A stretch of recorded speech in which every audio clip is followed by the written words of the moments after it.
आणि आज त्याला खऱ्या अर्थाने मंत्रिमंडळाचा संपूर्ण शपथविधी होऊन त्याला अंतिम स्वरूप त्या ठिकाणी प्राप्त झालेलं आहे। 2-3 दिवसात मुख्यमंत्री महोदय सगळ्यांचे खाते वाटप त्या ठिकाणी करतील आणि कामाला सगळे गतीनं लागलेलं चित्र आपल्याला सगळ्यांना पाहायला मिळेल। आमचा सगळ्यांचा प्रयत्न आहे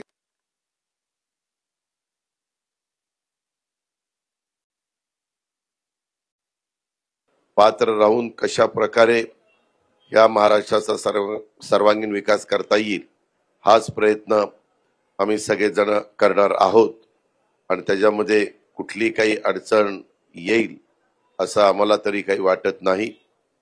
विरोधक जरी संख्येने कमी असले तरी महाराष्ट्राच्या दृष्टिकोनातनं महत्त्वाचे प्रश्न तिथं चर्चेला आले तर त्याच्याबद्दल व्यवस्थितपणे महाराष्ट्राच्या हिताच्या ज्या गोष्टी असतील तशा पद्धतीनं त्याची उत्तरं तिथं दिली जातील। प्रश्नोत्तराचा तास नसला तरी वेगवेगळी आयुध वापरून विरोधकांना विरोधी पक्षातल्या सन्माननीय सदस्यांना वेगवेगळे प्रश्न विचारता येतात हे आपल्याला देखील पत्रकार मित्रांना माहिती आहे आणि त्याच्यामुळं आम्ही कदापि आम्हाला प्रचंड अशा प्रकारचं बहुमत आहे म्हणून कसंही रेटून आपलं सभागृह चालवायचं असं कदापि आमच्याकडनं होणार नाही। ती भूमिका मुख्यमंत्र्यांनी सुरुवातीला स्पष्ट केलेली आहे आणि आमचंही सगळ्यांचं त्या भूमिकेशी समर्थन आहे।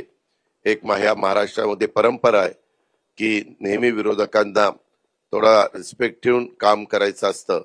विरोधकांनी पण त्या पद्धतीनं प्रश्न मांडायचे असतात, प्रश्न विचारायचे असतात, साधक बाधक चर्चा करायची असते। बिलाच्या संदर्भामध्ये देखील ते बिल जर पास झालं तर राज्याला त्याचा कितपत बेनिफिट मिळणार आहे, जनतेला किती त्याचा फायदा होणार आहे, या सगळ्या गोष्टीची शहानिशा ही दोन्हीकडनं त्या ठिकाणी केली जाईल।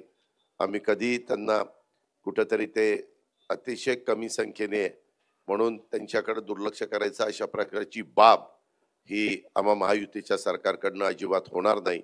ही ग्वाही देखील या पत्रकार परिषदेच्या निमित्तानं आपल्यालाही ती देतो आणि आपल्या मार्फत राज्यातल्या पण जनतेला देतो आणि जे विरोधी पक्षाचे सन्माननीय सदस्य आहेत त्यांनाही या निमित्ताने देतो। अधिक न बोलता मी इथंच थांबतो। धन्यवाद।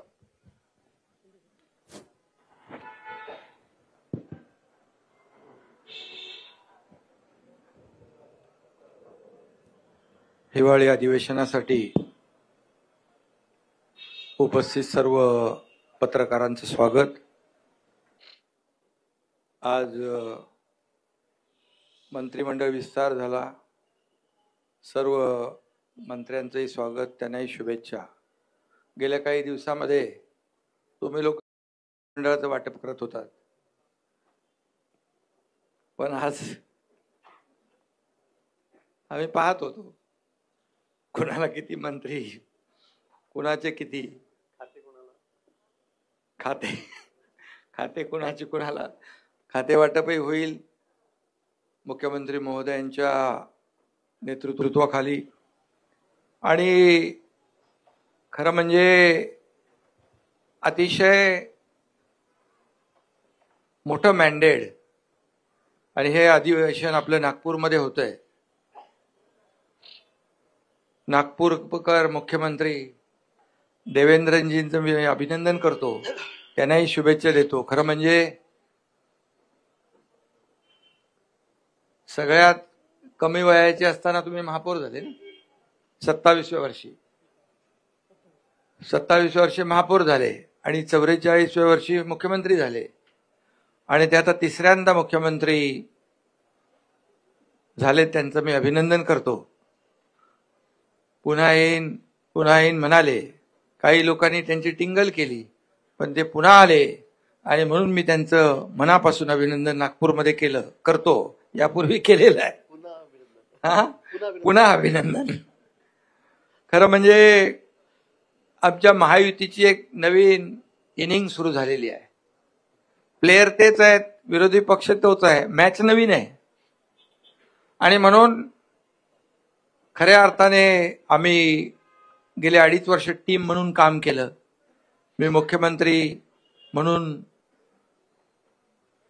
काम केलं, माझ्यासोबत देवेंद्रजी अजितदादा, देवेंद्रजींना 5 वर्षाचा मुख्यमंत्री पदाचा असलेला अनुभव गेल्या 2.5 वर्षामध्ये कामी आला आणि आम्ही सुरुवातीला दोघांनी कारभार सुरू केला.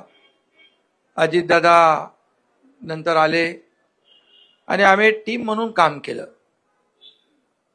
आणि खऱ्या अर्थाने आपल्यालाही माहित आहे, मी सभागृहात देखील म्हणालो की जसं ते पुन्हा येईन म्हणाले तसं मी त्यावेळेस म्हणालो होतो की आम्ही दोघं मिळून 200 आमदार निवडून आणणार आणि नंतर तर पुढचे 232 आलेत आपले, 37. मग ते अजितदादा आल्यामुळे आपलं बोनस. आणि म्हणून आम्ही जे म्हणालो ते जनतेने देखील आमच्यावर विश्वास टाकला आणि लँडस्लाईड मॅन्डेट आम्हाला मिळालं. त्यामुळे आमची आता जबाबदारी वाढलेली आहे. जनतेच्या प्रती आम्ही उत्तरदायित्व आहोत आणि खरं म्हणजे विदर्भामध्ये हे अधिवेशन होतंय आणि विदर्भाला देखील आम्ही 2.5 वर्षामध्ये न्याय देण्यासाठी अनेक निर्णय घेतले आणि आमचं मिशन एकच आहे की मिशन समृद्ध महाराष्ट्र. संपूर्ण गेल्या 2.5 वर्षामध्ये आपण पाहिलं की महाविकास आघाडीने जी थांबवलेली विकास कामं ती आम्ही त्याला गती दिली, जी देवेंद्रजींच्या काळामध्ये सुरू झाली परंतु नंतर ते प्रकल्प बंद पडले. ते फार म्हणजे शेतकऱ्यांच्या हिताचे, जनतेच्या हिताचे प्रकल्प होते, परंतु आम्ही त्याला चालना दिली. त्याची काही उद्घाटने आदरणीय प्रधानमंत्री महोदयांच्या शुभ हस्ते झाली आणि एकीकडे विकास आणि दुसरीकडे लोककल्याणकारी योजना याची सांगड आम्ही घातली. आणि मला अभिमान आणि आनंद आहे की आमच्या टीमचा की लोकांनी देखील आमच्या कामाची पोचपावती दिली आणि तुम्हाला सगळ्यांचे अंदाज फोल ठरले. अनपेक्षित असा विजय, दैदिप्यमान असा विजय आम्हाला मिळालेला आहे. आणि जसं मला देवेंद्रजींनी खंबीर पाठिंबा दिला, ते उपमुख्यमंत्री होते आणि मला मुख्यमंत्री म्हणून त्यांनी पाठिंबा दिला, नंतर अजितदादांनी दिला, तसाच हा एकनाथ शिंदे देखील देवेंद्रजींच्या पाठीशी खंबीरपणे उभा राहील. कारण तुम्ही रोज काहीतरी सांगता, नाराज आहे काय. आता नाराज आणि खुशी, आनंद कसा काय व्यक्त करायचा त्याचं एक डेफिनेशन पण तुम्ही सांगायला पाहिजे. आणि म्हणून आमच्या टीममध्ये आम्ही सगळे एक टीम म्हणून काम करणार आहोत आणि आम्ही तिघं आणि आमचं मंत्रिमंडळ जे आहे हे राज्यातल्या जनतेला आम्ही, आमची जबाबदारी आहे त्यांच्या प्रती, आम्ही अनसरेबल आहोत त्यांना. आणि म्हणून चांगलं सरकार या ठिकाणी, लोकाभिमुख सरकार आणि जे गतिमानतेने आम्ही निर्णय घेतले तसेच गतिमानतेने निर्णय यापुढे आम्ही घेऊ. आणि खऱ्या अर्थाने या ठिकाणी एक लोकाभिमुख सरकार, एक सर्वसामान्यांचं सरकार म्हणून आम्ही म्हणत होतो. सर्वसामान्यांचं सरकार कसं असतं हेही आम्ही दाखवून दिलं आणि लोकांसाठी आम्ही अनेक निर्णय घेतले. 2.5 वर्षामध्ये आमच्या कामांचा स्ट्राईक रेट महायुतीचा देशात नंबर 1 होता आणि म्हणून आमच्या 2.5 वर्षातल्या ऐतिहासिक कामाला जनतेने स्वीकारलं आणि विरोधकांना जनतेने नाकारलं, ही देखील वस्तुस्थिती आहे. आणि म्हणून निवडणुकीमध्ये देखील जनतेने विरोधकांना त्यांची जागा दाखवली. अगदी विरोधी, मला काही टीका करायची नाहीये, परंतु विरोधकांना देखील विरोधी पक्षनेत्या एवढं संख्याबळ देखील मिळवता आलं नाही, ही देखील वस्तुस्थिती आहे. कारण आपल्याला माहित आहे की लोकसभेच्या निकालानंतर त्यांनी मंत्रिमंडळ तयार करून टाकलं होतं, मंत्री कुणाला, मुख्यमंत्री कोण, काय सगळं. परंतु जनतेने दाखवून दिलं की खऱ्या अर्थाने जे काम करणारे लोक आहेत त्यांच्या मागे जनता उभी राहिली आणि आज 2.5 वर्षामध्ये जे काम केलं त्याची फलश्रुती, त्याचा परिपाक आज आपण पाहतोय. आणि चहापानासाठी अजितदादा मगाशी म्हणाले विरोधी पक्षाची परंपरा आहे बहिष्कार घालण्याची. आम्ही त्यांना आमंत्रित केलं होतं, आम्हाला वाटलं येतील, परंतु जनतेनेच विरोधी पक्षावर बहिष्कार घातला आणि त्यामुळे एवढी लँडस्लाईड विक्ट्री मिळाली. आणि म्हणून खरं तर आज त्याच्यावर जास्ती काय मी बोलत नाही, परंतु सुदृढ लोकशाहीचं जे काही आपण संकेत म्हणतो, सत्ताधारी पक्ष आणि विरोधी पक्ष जरी ते संख्याबळाने कमी असले तरी सुद्धा विरोधी पक्ष म्हणून आम्ही तिघही आणि आमचं महायुती सरकार कुठेही त्यांना कमी लेखणार नाही. त्यांनी आम्हाला 2.5 वर्षामध्ये हलक्यात घेतलं आणि आरोपावर आरोप आरोपावर आरोप आरोपावर आरोप 2.5 वर्ष केले. परंतु त्यांनी आरोप केले, आम्ही काम केलं, काम एके काम केलं आणि म्हणून आरोपाला उत्तर आम्ही कामाने दिलं. आणि म्हणून त्यांनी आम्हाला हलक्यात घेतलं म्हणून त्यांची ही गत झाली. त्यांना आम्ही काय हलक्यात घेणार नाही. आम्ही त्यांचा मान सन्मान नक्की ठेवू. आता त्यांनी सकारात्मक राजकारण केलं पाहिजे. कन्स्ट्रक्टिव्ह क्रिटिसिझमची अपेक्षा त्यांच्याकडून आहे आणि जिथं सरकार किंवा कुठं चुकत असेल तर विरोधी पक्षाने नक्की बोलावं. परंतु या ठिकाणी विरोधाला केवळ विरोध न करता सरकारच्या चांगल्या कामामध्ये अधिवेशनामध्ये आपण भाग घेतला पाहिजे सगळ्यांनी. सारखं ते काय त्याला म्हणतो सभात्याग करून लोकांना न्याय देता येणार नाही. आणि म्हणून आम्ही एवढंच सांगतो की आदरणीय प्रधानमंत्री देखील म्हणाले 2047 मध्ये भारत स्वातंत्र्याची 100 वर्ष पूर्ण करेल, तेव्हा विकसित भारत कसा असला पाहिजे यासाठी त्यांनी 11 संकल्प कालच जाहीर केलेत. आणि आपल्याला माहित आहे की आम्ही आपलं महायुतीचं सरकार आदरणीय प्रधानमंत्री मोदी साहेबांच्या मार्गदर्शनाखाली आम्ही काम केलं. डबल इंजिनचं सरकार म्हणून आम्ही काम केलं आणि म्हणून आमचाही देखील अजेंडा आहे याला प्रगत राज्य करायचं. मुख्यमंत्री महोदयांच्या नेतृत्वाखाली या ठिकाणी राज्य अधिक गतिमान होईल आणि पुढे या राज्यातल्या जनतेला न्याय मिळेल. आणि मी हेही सांगतो की काही मगाशी त्यांनी पत्र दिलेलं आहे ईव्हीएमच्या बद्दल, त्या ठिकाणी काही धानाच्या बद्दल. आता आपण मला वाटतं गेल्या वर्षी आपण 15,000 रुपये दिले ना, 20,000 रुपये दिले. पहिले 15 दिले, नंतर 20 दिले आपण. म्हणजे धानाला बोनस देखील आपण आपल्या काळात जास्ती दिला. विदर्भामध्ये देखील आपण अनेक निर्णय घेतले.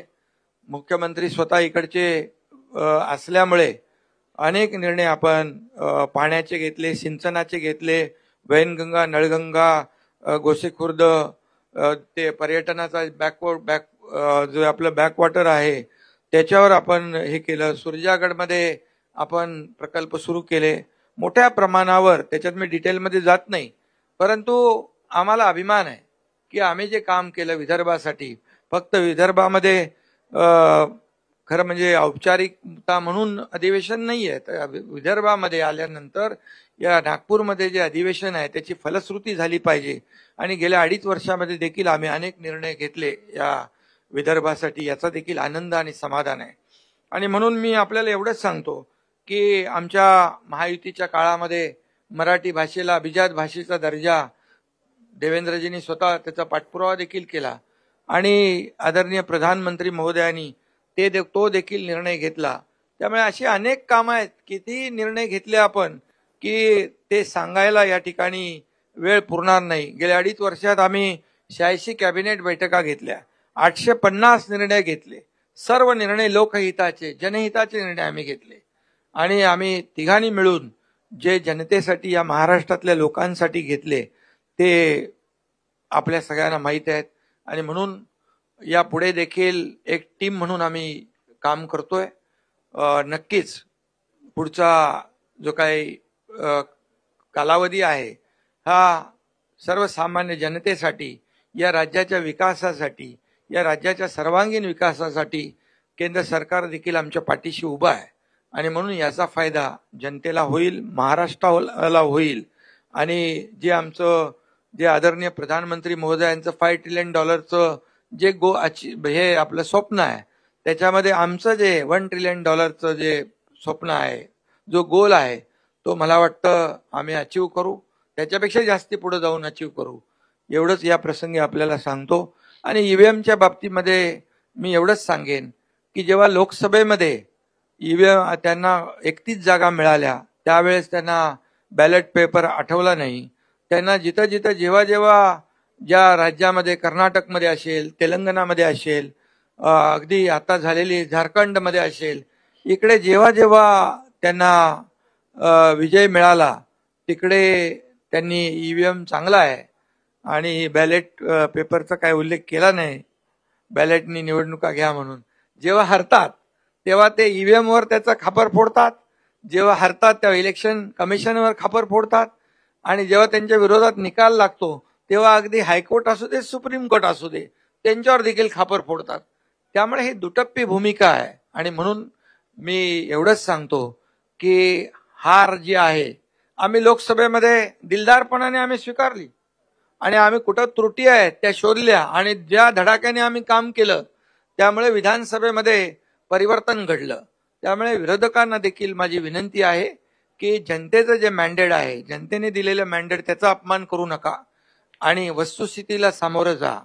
एवढंच माझं या प्रसंगी सांगणं आहे. आणि आम्ही पुढे जे करू ते या राज्याच्या भल्यासाठी करू, राज्याच्या विकासासाठी करू, सर्वसामान्य माणसाच्या जीवनामध्ये जे बदल घडले पाहिजे, चांगले दिवस आले पाहिजे, त्याच्यासाठी करू. आणि आम्ही जे जे काही शब्द दिलेले आहेत हे शब्द आम्ही पूर्ण करण्याचा पूर्ण प्रामाणिकपणे प्रयत्न करू, कारण आम्ही दिलेला शब्द पाळणारे आहोत आणि त्यामुळेच लोकांनी आमच्यावर विश्वास ठेवलेला आहे. आणि म्हणून सगळ्यांना पुन्हा एकदा शुभेच्छा. मुख्यमंत्री महोदय.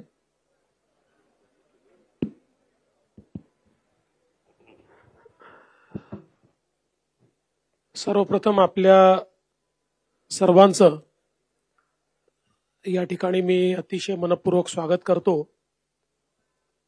आणि हिवाळी अधिवेशन आहे आणि थंडी देखील आहे, त्यामुळे निश्चितपणे या अधिवेशनामध्ये आम्ही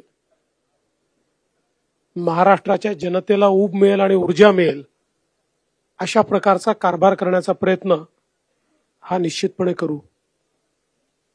राज्य मंत्रिमंडळाचा आजच विस्तार आम्ही केलेला आहे आणि या ठिकाणी आम्ही आज आमच्या 39 मंत्र्यांनी शपथ घेतलेली आहे, ज्याच्यामध्ये 6 राज्यमंत्री आहेत. आजपासनं आमचा गतिशील कारभार आम्ही सुरू केलेला आहे. अर्थातच तुमचा पुढचा प्रश्न जो असणार आहे त्याचं उत्तर दादांनी आणि शिंदे साहेबांनी दिलंय की खाते वाटप कधी, तर येत्या 2 दिवसात खाते वाटप देखील आम्ही पूर्ण करू. जवळपास सगळी क्लॅरिटी आमची झालेली आहे आणि या अधिवेशनामध्ये आपल्याला कल्पना आहे की राज्यपालांच्या अभिभाषणावरची चर्चा, पुरवणी मागण्यांवरची चर्चा, सत्तारूढ पक्ष आणि विरोधी पक्षांच्या प्रस्तावावरची चर्चा आणि त्याचसोबत जवळपास 20 बिलं या अधिवेशनामध्ये येणार आहेत. कारण मागच्या काळात निवडणुकीपूर्वी जे काही अध्यादेश निघाले होते ते बिलांमध्ये कन्व्हर्ट होणार आहेत आणि म्हणून चांगलं कामकाज करण्याचा आमचा प्रयत्न आहे. विरोधी पक्षाने एक पत्र दिलं, मागच्याच अधिवेशनातलं पत्र फक्त एक ईव्हीएमचा पॅरेग्राफ ऍड करून त्यांनी दिलं आणि म्हणून आपण मगाशी बघितलं असेल की बोलताना ते हिवाळी अधिवेशनाला पावसाळी अधिवेशन म्हणाले, कारण पत्र ते जुनच होतं. पण मला असं वाटतं की जे काही मुद्दे त्यांनी उपस्थित केलेले आहेत पत्रामध्ये, त्याची उत्तरं वारंवार आम्ही दिलेली आहेत आणि ते जेवढे वेळा उपस्थित करतील तेवढे वेळा त्या प्रश्नांची उत्तरं ही निश्चितपणे आम्ही देऊ. महाराष्ट्रामध्ये एक गतिशील सरकार आणायचं आमचा प्रयत्न आहे. आणि जसं शिंदे साहेबांनी सांगितलं, ईव्हीएमच्या संदर्भात आता एक नरेटिव्ह तयार करण्याचा प्रयत्न ते करतायत. त्याचंही उत्तर चर्चेच्या दरम्यान आम्ही देऊ. पण मला त्यांना सांगायचं आहे की या ईव्हीएमचा अर्थ असा आहे, एव्हरी वोट फॉर महाराष्ट्र. महाराष्ट्रातल्या प्रत्येक व्यक्तीने महाराष्ट्राकरता मतदान केलेलं आहे आणि म्हणून आमचं सरकार हे ईव्हीएमचं सरकार आहे. पण त्या ईव्हीएमचा अर्थ आहे every vote for magnetic Maharashtra. आणि आम्ही तो महाराष्ट्र घडवण्याकरता या ठिकाणी पुढच्या काळामध्ये कारभार हा निश्चितपणे या ठिकाणी करू. काही उल्लेख त्यांनी केलेले आहेत, ज्याचं उत्तर आता शिंदे साहेबांनी दिलं. खरं म्हणजे मी आकडेवारी सभागृहात सांगेन, पण आपल्याला सांगतो की सोयाबीनच्या खरेदीमध्ये यावर्षी आपण गेल्या 15 वर्षाचे रेकॉर्ड तोडले आहेत. इतक्या मोठ्या प्रमाणात खरेदी चाललेली आहे. आणि मागच्या वर्षी सोयाबीन आणि कापसाकरता भावांतर योजना आपण राबवून हमी भावापेक्षा जो काही मार्केट रेट कमी होता त्याचे पैसे दिले, ते शेतकऱ्यांच्या खात्यामध्ये पोहोचले देखील. दुधाचा विषय असेल, त्याला 5 रुपये 7 रुपये अशा प्रकारे मदत करण्याचं काम आपण केलं. आणि एकूणच शेतकऱ्याच्या पाठीशी आपण उभं राहिलो. धानाच्या शेतकऱ्याला हेक्टरी 20,000 रुपये मदत आपण त्या ठिकाणी केली. आणि म्हणून शेतकऱ्यांच्या पाठीशी ताकदीनं उभं राहणारं अशा प्रकारचं आपलं सरकार आहे. काही घटनांचा उल्लेख देखील या ठिकाणी करण्यात आलेला आहे. परभणीची जी घटना आहे, त्या घटनेमध्ये एका मनोरुग्णाने ज्या प्रकारे भारताच्या संविधानाचा अपमान केला, त्या मनोरुग्णाला अटक देखील करण्यात आली. दुर्दैवाने त्याच्यानंतर एक उद्रेक देखील झाला. मला या निमित्ताने ही विनंती करायची आहे की अशा प्रकारे एखाद्या मनोरुग्णाच्या कृत्यावर असंवैधानिक पद्धतीनं उद्रेक करणं हे योग्य नाहीये. ते बाबासाहेबांना देखील कधीच मंजूर झालं नसतं. मात्र जी घटना घडली ती घडून चुकली आहे. मी एवढंच सांगतो, हे सरकार संविधानाचा सर्वोच्च सन्मान करणारं सरकार आहे. कुठल्याही परिस्थितीमध्ये तसूभरही संविधानापेक्षा वेगळं काम हे सरकार करणार नाही. आम्ही सगळ्यांनी ज्या संविधानाची शपथ घेतली आहे त्या शपथेप्रमाणेच हे सरकार काम करेल, संविधानाचा गौरव करेल, हा विश्वास या निमित्ताने मी देतो. बीड जिल्ह्यातली जी काही घटना आहे, अतिशय निघृण अशा प्रकारची जी काही सरपंचाची हत्या त्या ठिकाणी झालेली आहे, त्या संदर्भात काही लोकांवर कारवाई केली आहे, काहींना सस्पेंड केलाय, काहींना घरी पाठवलाय. 3 आरोपी सापडले आहेत, 4 आरोपी अजून आपण शोधतो आहोत. लवकरच ते सापडतील. केस सीआयडीला दिली आहे. स्पेशल SIT कॉन्स्टिट्यूट करून या केसच्या संदर्भातली सगळी चौकशी आम्ही करणार आहोत. आणि कुठल्याही परिस्थितीमध्ये आरोपी कोणीही असो, कोणीही कुठल्याच आरोपीला या ठिकाणी सोडलं जाणार नाही. अशा प्रकारच्या घटना या महाराष्ट्रामध्ये गांभीर्यानेच घेतल्या जातात आणि गांभीर्यानेच घेतल्या जातील. त्यामुळे SITच्या माध्यमातून सगळे धागेदोरे शोधून काढण्याचं काम हे निश्चितपणे या ठिकाणी आपण करू. खरं म्हणजे 3-4 विषय विरोधकांनी उपस्थित केलेले आहेत. त्या विषयांवर सविस्तर उत्तर हे सभागृहामध्ये आम्ही निश्चितपणे देऊ. मी आज एवढंच सांगतो की ज्याचा उल्लेख आमच्या दोन्ही सन्माननीय उपमुख्यमंत्र्यांनी केला आहे, आमची सगळ्या प्रकारच्या चर्चेची तयारी आहे. विरोधी पक्षाने चर्चा करावी, कुठेही त्यांचा आवाज आम्ही दाबणार नाही, कुठेही आम्ही चर्चेपासून मागे हटणार नाही. फक्त अपेक्षा एवढीच आहे की लोकसभेप्रमाणे चर्चा न करता पळ काढायचा आणि मीडियासमोर केवळ बोलायचं, हे मात्र योग्य आहे असं मला वाटत नाही. उलट हे लोकशाही विरोधी आहे. सभागृहात बोलून मीडियात कव्हर झालं तर ती खरी लोकशाही आहे, पण सभागृहात बोलायचंच नाही आणि मीडियासमोर जाऊन बोलायचं, अशा प्रकारची लोकशाही ते जर चालवणार असतील तर त्यांचा लोकशाहीवर विश्वास नाही असंच आपल्याला म्हणावं लागेल.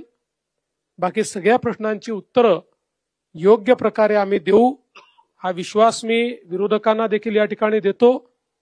आणि महाराष्ट्रामध्ये सामान्य माणसाला आणि विशेषतः विदर्भात हे अधिवेशन चालू असल्यामुळे विदर्भाच्या जनतेला देखील जो जास्तीत जास्त दिलासा देण्याचा प्रयत्न करता येईल तो करण्याचा प्रयत्न आम्ही सगळे मिळून करू, एवढाच विश्वास या निमित्ताने मी देतो. आणि विरोधकांना आवाहन करतो की त्यांनी चांगल्या प्रकारची चर्चा सभागृहामध्ये करावी.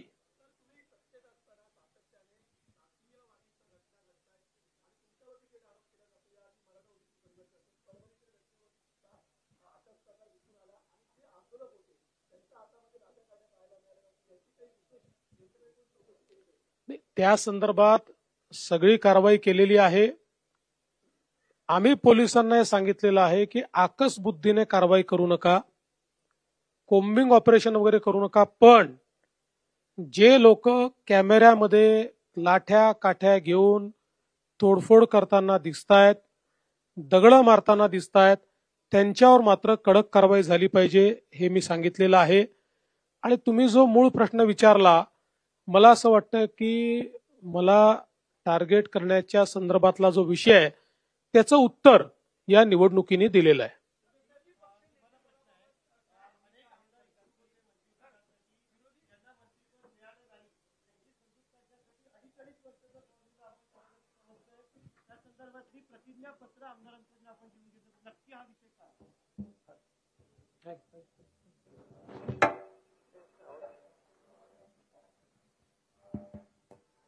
खरं म्हणजे अनेक लोक त्यांची क्षमता असते, मंत्री बनण्याची अपेक्षा असते, इच्छा असते, त्यामुळे जे काम करू शकतील, कॅपेबल आहेत, आणि कोण ज्यांना दिलं ते त्या क्षमतेचे आहेत, ज्यांना नाही दिलं ते त्या क्षमतेचे नाहीत, असं नाहीये. आणि म्हणून आम्ही एक पक्षाचा एक निर्णय घेतलाय, 2.5 वर्षाचं मंत्रीपद. जो काम करेल तो पुढे जाईल, आणि त्यामुळे आम्ही पक्षाने ठरवलेला तो निर्णय आहे. त्यामुळे मला वाटतं अनेक लोकांना संधी देऊ शकतो. आणि खऱ्या अर्थाने माझी भूमिका स्पष्ट आहे की जे पद, जो विभाग ज्याला मिळेल त्याला पूर्ण न्याय दिला पाहिजे, आणि जो परफॉर्म करेल त्याला संधी मिळेल. आणि त्याच्यात आपण म्हणतो ना काय इंग्रजीमध्ये, परफॉर्म ऑर पेरिश. तर त्यामुळे जो परफॉर्म करेल तो पुढे जाईल. सीएम सर, माझा प्रश्न होता की विरोधी पक्षनेते पदाबाबत काय भूमिका आहे सरकारची? विरोधी पक्षनेते पदाबद्दल सरकारची भूमिका काहीच नसते. त्याचा निर्णय कायद्याने आणि नियमाने अध्यक्षांनी घ्यायचा असतो. अध्यक्ष जो निर्णय घेतील तो आम्हाला मान्य असेल. आमची कुठली अडवणूक त्यात नसेल, आमचा कुठलाही दबाव त्यात नसेल. अध्यक्षांनी उचित निर्णय करावा, आम्ही त्याचा सन्मान करू. सीएम सर यही सवाल जो शिंदे सर अपने पार्टी में कर रहे हैं, 2.5 साल जो है मंत्री बना के रखने की, क्या बीजेपी भी इसी फॉर्मूले पे काम करेगी, ये आपसे जानना चाहिए? देखिए, उसमें से आधा तो हम करने वाले हैं. यानी क्या करने वाले हैं? हम परफॉर्मेंस ऑडिट ये निश्चित रूप से हर मंत्री का करेंगे और परफॉर्मेंस ऑडिट में जहां ये ध्यान में आएगा कि मंत्री उचित काम नहीं कर रहे हैं, उस समय उस मंत्री का पुनर्विचार किया जाएगा. हा एक मिनिट जसं देवेंद्रजी म्हणाले तसं मी 2.5 वर्ष म्हणजे 2.5 वर्ष त्यांनी काही करावं असं नाही. त्याचं पण परफॉर्मन्स ऑडिट त्याच्या कामाचं मूल्यमापन केलं जाईल. कामाचं मंत्र्यांचं होणार की तिन्ही म्हणजे सगळ्या मंत्र्यांचं होणार? तिघांनीही आम्ही आज आमच्या मंत्रिमंडळ बैठकीमध्ये आम्ही तिघांनीही सगळ्या मंत्र्यांना हे सांगितलेलं आहे की आपल्या सगळ्या मंत्र्यांच्या कामाचं परफॉर्मन्स ऑडिट आम्ही करू. आणि दुसरा प्रश्न की दंगलखोरांवर आपण कारवाई करण्यासंदर्भात कायदा केलेला आहे. अनेक ठिकाणी या जाळपोळीच्या घटना घडत आहेत आणि सार्वजनिक मालमत्तेचा विध्वंस होतो आहे, तर त्यांच्याकडनं तो खर्च वसूल करणे किंवा सार्वजनिक मालमत्तेचं नुकसान अशी कारवाई होणार का? निश्चित कायद्याप्रमाणे ती कारवाई केली जाईल.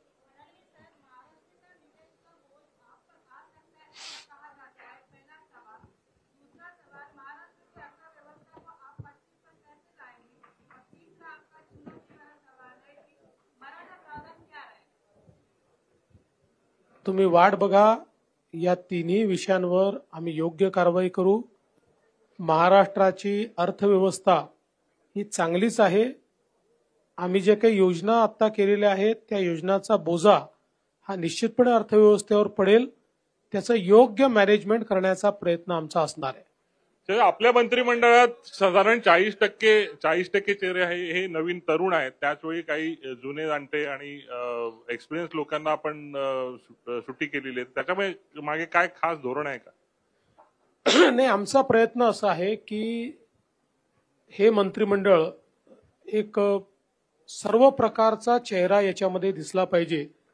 त्या दृष्टीने काही जुने जाणते नेते आहेत, काही तरुण आहेत, महिलांना देखील आम्ही चांगल्या प्रकारे संधी दिलेली आहे. विविध समाजांना आम्ही संधी दिलेली आहे. ओबीसी समाज असेल, मराठा समाज असेल, धनगर समाज असेल, आदिवासी समाज असेल, एससी समाज असेल, विविध समाजांना देखील आम्ही प्रतिनिधित्व दिलेलं आहे. सर्व समावेशक अशा प्रकारचं मंत्रिमंडळ तयार करण्यात आले.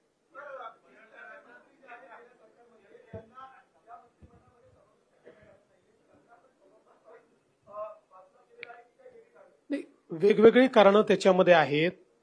अनेक वेळा काही मंत्र्यांना याकरता घेण्यात आलेलं नाही. मी भाजपचं सांगतो आमच्याकडे की पक्षाने त्यांना काही वेगळी जबाबदारी द्यायचं ठरवलेलं आहे. आपल्याला कल्पना आहे बीजेपीमध्ये अनेक वेळा आम्ही जर कोणाला जबाबदारी पक्षात द्यायची असेल तर त्यांना मग मंत्रिमंडळात स्थान देत नाही. काही असं देखील असू शकतं की काही जे मंत्रिमंडळातून ड्रॉप झाले आहेत त्यातले काही परफॉर्मन्समुळे देखील ड्रॉप झालेले असू शकतात.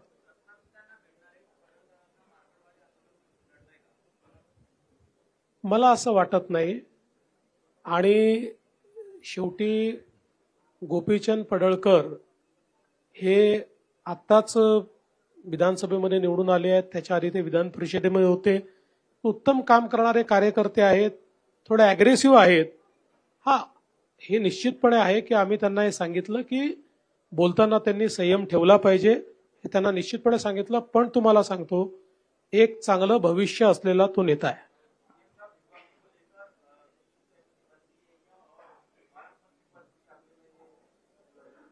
विभागों को लेकर हमारी करीब करीब सहमति बन चुकी है और इसीलिए मैंने कहा कि हम अब उसका जो बांटअप है वो अगले 1-2-3 दिन में कर देंगे. पालक मंत्री के लिए अभी तक हम बैठे नहीं है क्योंकि वो चुनौती अभी हमारे सामने नहीं है. हम अधिवेशन के आखिरी दिन बैठेंगे और पालक मंत्री का भी निर्णय कर देंगे. आपण फडणवीस साहेब, आपण महत्वाची जबाबदारी त्यांच्यावर द्यायची. फडणवीस साहेब,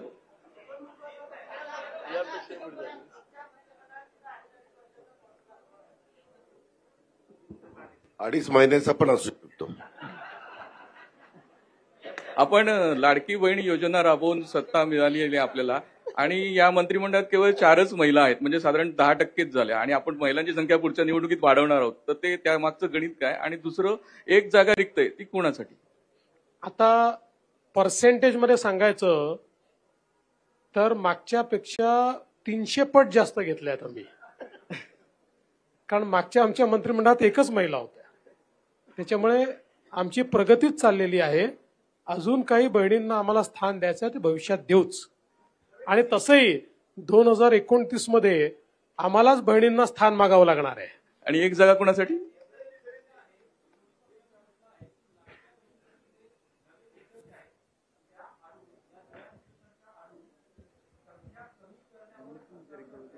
माझं विरोधी पक्षाला आव्हान आहे की नवीन निकष कुठले आहेत त्यांनी सांगावे. कुठले नवीन निकष आहेत ते त्यांनी सांगावे, एवढं माझं त्यांना खुलं आव्हान आहे. देवेंद्र भाऊ, सभागृहामध्ये तुम्ही अनेक वेळा सांगितलं होतं, उदाहरणार्थ औरंगजेबाच्या संदर्भामध्ये जी काय आंदोलनं झाली होती, घोषणा झाल्या होत्या, त्यावेळेला तुम्ही सांगितलं होतं याच्यामागे काही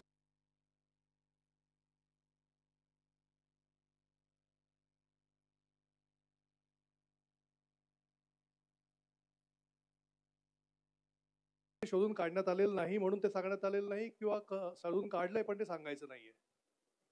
सगळ्या गोष्टी तुमच्या समोर आलेल्याच आहेत. काय लपलेलं आहे? जे जे झालंय ते तुमच्या समोर आलेलं आहे. ते पुन्हा नव्या सांगण्याची आवश्यकता नाहीये. पण काही गोष्टी मात्र तुम्ही जे म्हणालात, विशेषतः अराजकतेच्या संदर्भातल्या, त्याचा खुलासा या अधिवेशनात मी करणार आहे.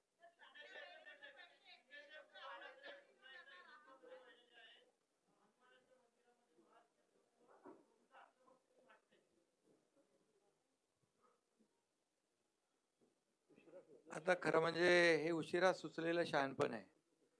काय हिंदुत्व काय टी शर्ट आहे का तो बदलता येतो?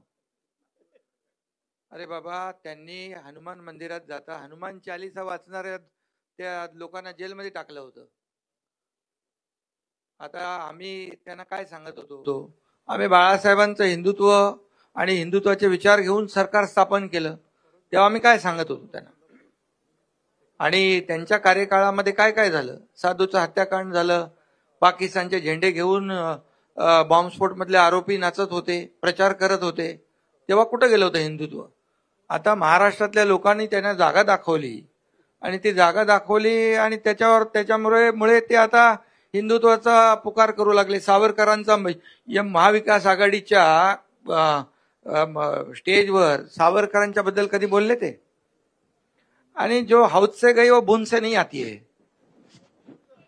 सीएम सर वारंवार विरोधक तुमच्यावर आरोप करतायत की महायुतीमध्ये समन्वयाचा अभाव आहे, समन्वय नाहीये तिन्ही नेत्यांमध्ये, आणि अधिवेशनामध्ये तिन्ही नेते एकमेकांच्या फायली बाहेर काढतील. तुम्हाला कोणी सांगितलंय? संजय राऊत. नाही, अरे बाबा, अच्छा, अरे बाप रे, विश्व काय, आम्ही इथं तिघं बसलो. मला तुमची क्यू येते भाऊ. तुम्ही काय, तुम्ही संजय राऊतच्या म्हणण्यावर प्रश्न विचारता, एवढे सिनियर तुम्ही जर्नलिस्ट, तुमचीच क्यू येते मला. सीएम सर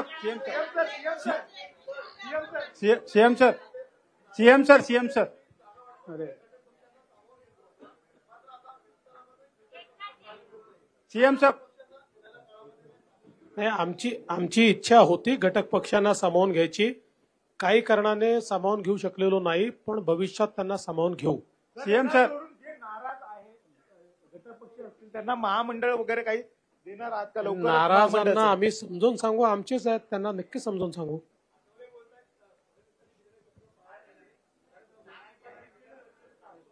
एक जागा अजून रिकामी आहे ना, मंत्रिमंडळामध्ये अजून एक जागा रिकामी ठेवलेली आहे. सीएम साहब, करारानुसार विदर्भात अधिवेशन सुरू होत आहे उद्यापासून. विदर्भ वेगळा विदर्भासाठी काय आपण निर्णय घेणार आहे का? त्याचा अधिवेशनात निर्णय होत नाही. त्याचा निर्णय केंद्र सरकार घेतं. 2018 इथलं अधिवेशन घेऊ शकत नाही. 2018 मध्ये आपण मुख्यमंत्री होते.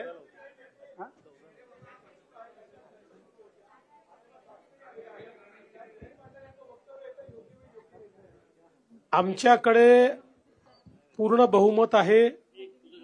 आमच्याकडे भरपूर लोक निवडून आलेले आहेत. त्याच्यामुळे आमच्याकडनं तरी आता कुठलाही प्रयत्न नाही. एकनाथजी, प्रश्न असा आहे की आपण म्हटलं हिंदुत्व बदलता येत नाही, पण आता तुमच्या वेळेस घेतलेला हिंदुत्व नाही, टी शर्ट आहे का हिंदुत्व बदलायला, असं म्हणालो मी. आणि महत्वाचं म्हणजे हिंदुत्व तुम्ही कधी खूप बदलूच उत्तम शकत निर्णय नाही. घेतला होता, गोमाता ही राजमाता. पण हिंदुत्ववादी कार्यकर्त्यांची अशी मागणी आहे की वधाचा गुन्हा दाखल झाला पाहिजे जर गोमातेला मारलं तर, कारण गोकत्तल होते आहे, गोमाता कापली जाते आहे आणि वारंवार या घटना होत आहेत की ट्रक सुद्धा जाळले जात आहेत. तर मोठ्या मोठ्या घटना अजूनही होत आहेत. तर तो ठोस निर्णय होईल का आता? नाही, होणार ना ठोस निर्णय. त्याच्यावर कडक कारवाई करू. त्याच्यात कायद्यामध्ये आणखी आपण आणखी जे जे काही बंधनं आणता येतील ती आणू. सीएम सर, परभणीच्या घटनेमध्ये काही अर्बन नक्षल कनेक्शन पाहायला मिळत आहे का? अद्याप अशा प्रकारचं कनेक्शन दिसलेलं नाही. तथापि या घटनेची चौकशी चाललेली आहे.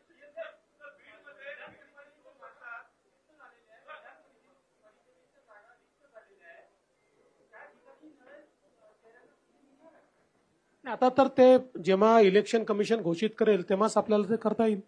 तर लास्ट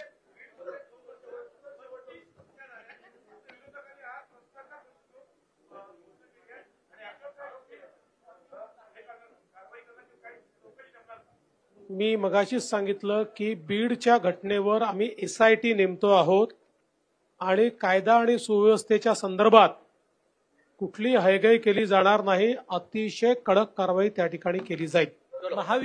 महाविकास आघाडीचे काही खासदार संपर्कात आहे? अजून पुष्कळ करायचं